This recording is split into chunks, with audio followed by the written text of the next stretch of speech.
For Telesur, I'm Cody Weddle in Caracas, Venezuela. Official results from Bolivia's election have still not yet been released. Officials say the delay is due to them taking extra precautionary measures after receiving anonymous threats to undermine the voting process. Despite the lack of an official count, Bolivian opposition parties have accepted as valid the results of two different exit polls showing that incumbent Evo Morales won with around 60% of the vote. Morales has confirmed that exit polls indicate his movement towards Socialism Party will secure the two-thirds majority in both houses of Congress needed to push forward reforms and amendments. Bolivian electoral authorities have only validated 3% of the votes from Sunday's elections. Exit polls show President Evo Morales won in landslide fashion. Our correspondent David Doherty has more on the Bolivian electoral process. 9 of Bolivia's departments. This includes a win in the eastern Santa Cruz department, long considered a bastion of the Bolivian right-wing opposition. As for votes from abroad, it appears that Evo Morales is also winning the vote with Bolivians living in other countries, with an especially strong showing in Argentina, Bolivia's largest expatriate community. It remains to be seen whether Evo Morales' movement towards Socialism Party will secure the two-thirds majority needed in parliament in order to pass legislation without major opposition. We will continue to bring you updates throughout the day. Bolivians took to the polls on Sunday, October 12th, with preliminary results handing incumbent candidate Evo Morales roughly 61% of the vote, 37 points ahead of the closest contender. Supporters of Evo Morales gathered in the central plaza of La Paz, location of the country's parliament and presidential palace, to celebrate the victory.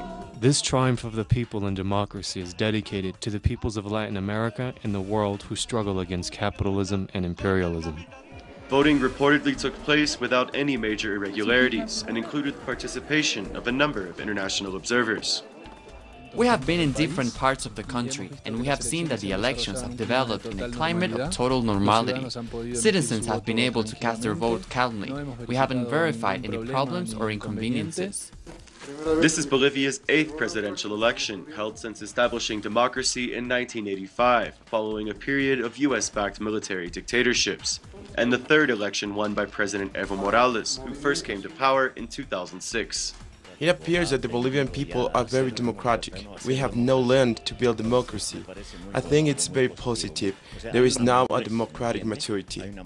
Official results began to be released on Sunday at midnight, and authorities anticipated final results to be confirmed within 3 days as votes from far-lying provinces were tallied. Reporting from La Paz, David Doherty, Telesur. And thanks to David. To Brazil now, where Brazilian President Dilma Rousseff and her rival Aécio Neves will participate in the first televised debate of the second round of voting Tuesday evenings. Ahead of the debates, one of Brazil's largest social organizations, the Movement of Homeless Workers, has officially endorsed President Rousseff. In a statement, the group says that a victory for Neves would result in significant social and economic setbacks for the country. They said those would include wage decreases, cuts in social spending, and serious defeats for labor rights. In Paraguay, various social and political organizations gathered Monday to protest President Horacio Cartes' neoliberal policies. They also denounced the increasing government repression of movements opposed to privatization. Leaders and organizers of the resistance movement call it crucial that the people fight to defend the country's sovereignty. They accuse Cartes' government of repressive measures against the substances of farmers in rural areas and the country who are strongly opposed to the neoliberal policies that affect their economies. They added that many of these farmers have been shot at, jailed, and have faced other human rights violations.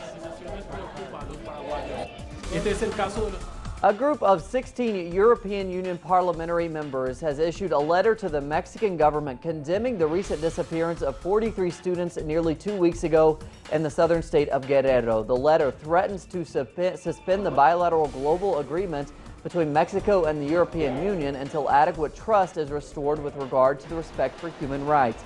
The global agreement is the most advanced legal instrument that the EU can sign with a third country.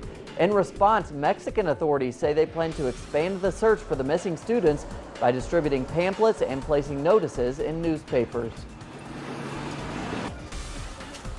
2 months have gone by since the killing of teenager Michael Brown in Ferguson. That's in the U.S. state of Missouri. The police officer who shot him 6 times remains free.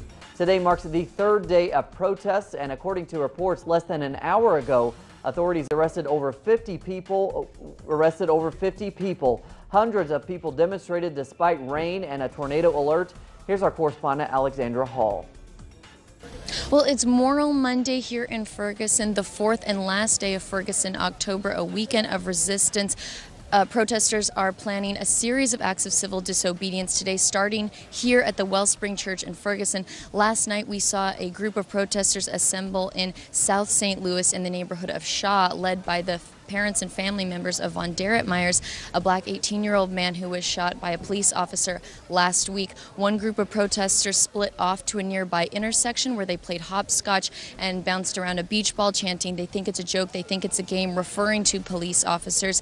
Later, a group of over 1,000 protesters assembled in St. Louis University, with protesters from the dorms coming out and joining forces with the demonstrators. They held a moment of silence for Myers and Michael Brown, holding their fists in the air for about 4 minutes, and stayed at the university until the early morning hours of Monday. Many similar acts of disobedience are planned for today. Reporting from Ferguson, I'm Alexandra Hall for Telesur. And thanks to Alexandra, UN Secretary General Ban Ki-moon has blasted Israel's construction of settlements in the Palestinian-occupied territories. He also says that Israel's occupation justified Hamas launching over 3,600 rockets. The statement comes as the conference for reconstruction of Gaza ends in Cairo. As our correspondent Noor Harazin reports, various clashes have been reported in the occupied territories. Hundreds of Israeli police raided the Al-Aqsa Mosque compound at 6 a.m. on Monday following morning prayers and leading to clashes with Palestinian worshippers. The Israeli forces fired stun grenades, tear gas and rubber bullets at Palestinians in the holy site during the clashes. At the same time, several Palestinians were injured early Monday during clashes with Israeli soldiers in Nablus, northern West Bank. The Israeli military forces escorted over 300 Israelis traveling in 7 buses to Joseph's tomb for religious prayers. Meanwhile, in Gaza, a positive atmosphere is taking over the coastal enclave after Gaza's reconstruction conference that was held Sunday in the Egyptian city of Cairo. As the Palestinian Authority asked for donors to give up to $4 billion to rebuild the destroyed Gaza Strip, donors gave over $5.4 billion. We are happy to see the countries of this world standing with Gaza and helping Gaza. The only thing we fear is for Israel to keep destroying what we are rebuilding. Back in 2009, the international community pledged $4.5 billion to reconstruct the Gaza Strip. However, some Palestinian families got their new homes 4 years after war. Will this tragic scenario repeat itself again in 2014? Noor Harazin, Telesur TV, Gaza. And thanks to Noor. On Monday, the Iraqi army began withdrawing from the Iraqi city of Hit in the Anbar province as the Islamic State took full control of that area.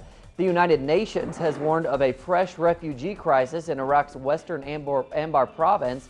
The UN reported that as many as 180,000 people are fleeing the city of Hit due to the ISIS military offensive.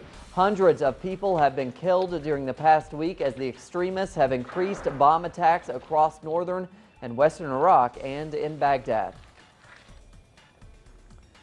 We end this evening in Colombia, where cowboys from across Latin America met in the city of Villavicencio for the World Coleo Championship.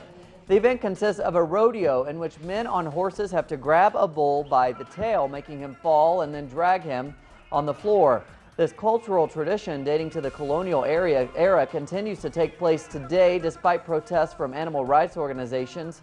In all, about 160 Colombians competed along with a dozen or so other cowboys from Costa Rica, Cuba, Mexico, Panama, and Venezuela.